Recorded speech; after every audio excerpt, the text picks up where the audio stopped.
दिल्ली के coaching institute में हुए हादसे के बाद 3 बच्चों की दर्दनाक मौत के बाद अब प्रशासन का विकराल रूप आया सामने, जब बच्चे प्रदर्शन करने लगे।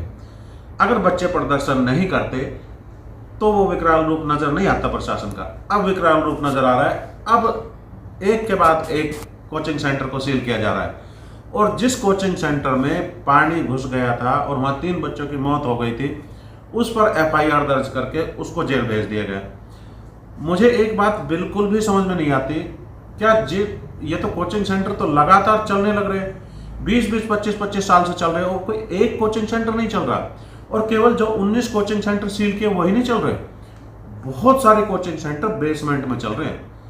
तो ये तो आपने कहीं ना कहीं अलाउ किया होगा, तभी तो चल रहे हैं। जब पूरी के पूरे राजेंद्र नगर जैसे एरिया में, मुखर्जी नगर जैसे एरिया में, जो पॉश एरिया माना जाता है, जहाँ कई लाखों रुपए गज की जमीन है, जहाँ कोई आम आदमी रह नहीं सकता है, उस एरिया में, उस जगह पर, राजधानी के उस जगह पर कोचिंग सेंटर उस तरह से मकड़जाल की तरह फैला हो और बेसमेंट में ही फैला हो और लगातार फैलता जा रहा, तो वहाँ स्थिति आपको पता नहीं थी किस तरह की है।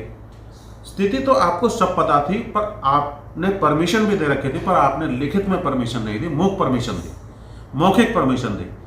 तो इस मौखिक परमिशन से वो अकादमियाँ 20-20, 25-25 साल से चलने लग रही है, लगातार चल रही है, और अच्छे रिजल्ट भी दे रहे हैं, और रिजल्ट को अखबारों में प्रसारित भी किया जा रहा है, टीवी में भी प्रसारित किया जा रहा है, और बाकी जगह भी। और आप उन लोगों में जाते भी हो कोचिंग सेंटर में, और जाकर उनका हौसला अफजाई के लिए, उनके कार्यक्रमों में शिरकत करने के लिए सब जगह जाते हो।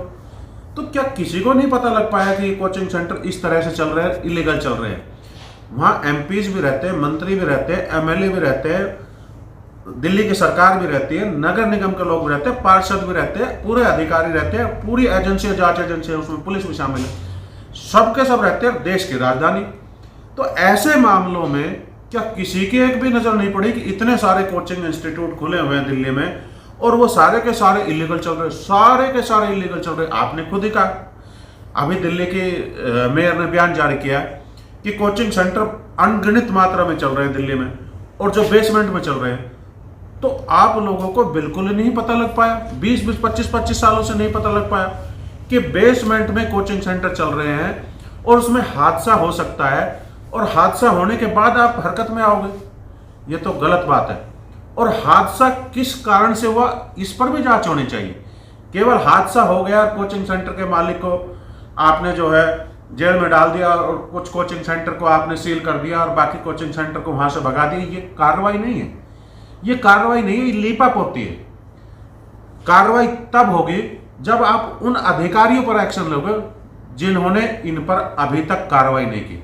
25 साल से कोचिंग सेंटर चल रहे हैं, आपने कार्रवाई नहीं की, तो कार्रवाई नहीं की तो उन अधिकारियों पर ही कार्रवाई बनती है ना, जिन्होंने इसको मुख्य रूप से हमेशा परमिशन दी। दूसरी बात यह कि उन अधिकारियों पर भी कार्रवाई बनती है जिन्होंने व्यवस्थाएं ठीक नहीं की। आपकी व्यवस्था गलत होने के कारण यह हादसा हुआ। आपका पानी का निकाल सही नहीं था, यदि थोड़ा पानी आ जाता तो एक बाढ़ की तरह दिल्ली बन जाती है। आपने इतने दिनों में, कोई भी सरकार रही हो, मैं सरकार को नहीं कहता, किसी भी सरकार का रहा हो, आपने उस व्यवस्था को ठीक नहीं किया। जब जब थोड़ी बारिश आती है, पानी का सैलाब बढ़ जाता है, और कहीं ना कहीं नुकसान होता है, कुछ ना कुछ जान चली जाती है। ये हर बार का विषय है। अब 3 बच्चे मर गए तो प्रदर्शन होने लगे, तो आपने अपना रूप दिखाना शुरू कर दिया, वरना उससे पहले तो आपने रूप नहीं दिखाया। आपके नाले ठीक नहीं थे, आपकी सीवर व्यवस्था ठीक नहीं थी, आपकी सड़कें ठीक नहीं थी, आपकी बाकी एजेंसियां ठीक प्रकार कार्य नहीं कर रही थी, इसलिए यह हादसा हुआ। पब्लिक को दिखाने के लिए लीपापोती मत कीजिए। और मैं पब्लिक से भी कहता हूं कि आप केवल 1-2 लोगों को अरेस्ट करने से, 1-2 लोगों को जेल में डालने से संतुष्ट मत होइए। आप कहिए कि पूरी व्यवस्था चाहिए। बेसमेंट अगर दिल्ली में बनाना अलाउड है तो वहां कुछ ना कुछ कार्य भी होते रहेंगे। अब मान लीजिए इस बेसमेंट में कोचिंग सेंटर नहीं चल रहा होता तो कुछ अन्य कार्य हो रहा होता। जब बेसमेंट अलाउड है, कुछ ना कुछ तो होता ही, और उस वक्त पानी चला गया होता, तब भी किसी न किसी की मौत होना निश्चित था। तो जब मौत होना निश्चित ही था, तो इसका मतलब यह है कि आपकी व्यवस्था में ही खराबी थी। कोचिंग सेंटर में खराबी नहीं थी, आपकी व्यवस्था में ही खराबी थी। ठीक है, कोचिंग सेंटर इलीगल रूप से चले हैं, वो मालिक की भी गलती है और प्रशासन की भी गलती है, दोनों की ही गलती है। लेकिन आप एक तरफा कार्रवाई करें और प्रशासन पर कार्रवाई ना करें तो ये गलत है। प्रशासन पर भी पूरी तरह से कार्रवाई होना बनता है। जो धाराएं उस कोचिंग सेंटर के मालिक पर लगी है वो की वो धाराएं जिस वक्त वो कोचिंग सेंटर खुला था उस वक्त जो अधिकारी मौजूद था, उस वक्त जो नगर निगम का, उस अधिकारी पर भी लगनी ही चाहिए निश्चित रूप, तभी व्यवस्था ठीक होगी। वरना ये हादसे बंद नहीं होने वाले, ये हादसे तो चलते रहेंगे, लगातार चलते रहेंगे, इनको कोई भी बंद नहीं कर सकता है। तो व्यवस्था परिवर्तन की बात होती थी, जब भी कोई नई सरकार आती है हम व्यवस्था को परिवर्तन करेंगे ये कहते हैं, हमेशा कहते हैं, लेकिन कोई भी नई सरकार आती व्यवस्था तो परिवर्तन होते नहीं, बस वही गेम से हो जाता है जो पहले से चल रहा होता है और वर्षों तक वही गेम चलता रहेगा।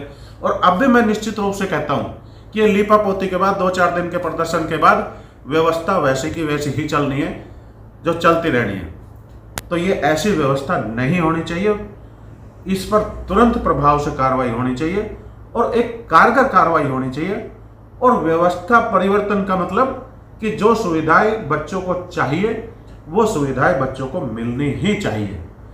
अब राजेंद्र नगर में 50-50 गज में बेसमेंट में बने हुए हैं और वो बेसमेंट आपने अलाउड भी कर रखे हैं और उस बेसमेंट में 10 बाई 10 के कमरे भी बने हुए हैं और वो 10 बाई 10 के कमरे में बच्चों को ही किराए पर दे रही हुई है। जो इन कोचिंग इंस्टीट्यूट में कोचिंग ले रहे हैं उन बच्चों को ही किराए पर दे रखे और एक 10 बाई 10 के कमरे में 5-5, 6-6 बच्चे रह रहे हैं।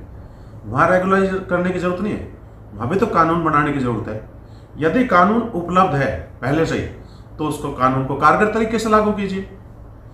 और यदि आप कारगर तरीके से वहाँ भी लागू नहीं कर पा रहे और फिर कोई उसमें भी हादसा हो जाएगा, अब जैसे ये पानी यहाँ घुस गया वहाँ भी घुस जाएगा या कोई अन्य तरीके से कोई हादसा हो जाता है, फिर आप कहेंगे कि वहाँ भी गलत काम हो रहा है तो अब आप फिर उस पर भी कार्रवाई करेंगे। तो आप वहाँ भी गलत काम हो रहा है तो अब आप फिर उस पर भी कार्रवाई करेंगे। तो आप समय रहते ही कार्रवाई कीजिए ना, अभी कार्रवाई कीजिए, अभी कानून बनाइए, अभी लागू कीजिए। पर कानून तो निश्चित रूप से मुझे लगता है कि अवेलेबल है, सब चीज़ों पर कानून होता है, उसको लागू करने की बात है कि जो लागू करने वाले अधिकारी वो ढंग से लागू कर नहीं पाते, इसलिए हादसे हो जाते हैं। तो मैं इस बात की मांग करता हूं कि निश्चित रूप से कार्रवाई उन लोगों पर तो होनी ही चाहिए जो इंस्टीट्यूट चला रहे हैं। बच्चों के साथ तो इनजस्टिस होना ही नहीं चाहिए किसी भी तरीके से, लेकिन उन अधिकारियों पर भी कानूनी कार्रवाई होनी ही चाहिए जिन्होंने इस पर मूक रूप से सहमति दे रखी थी।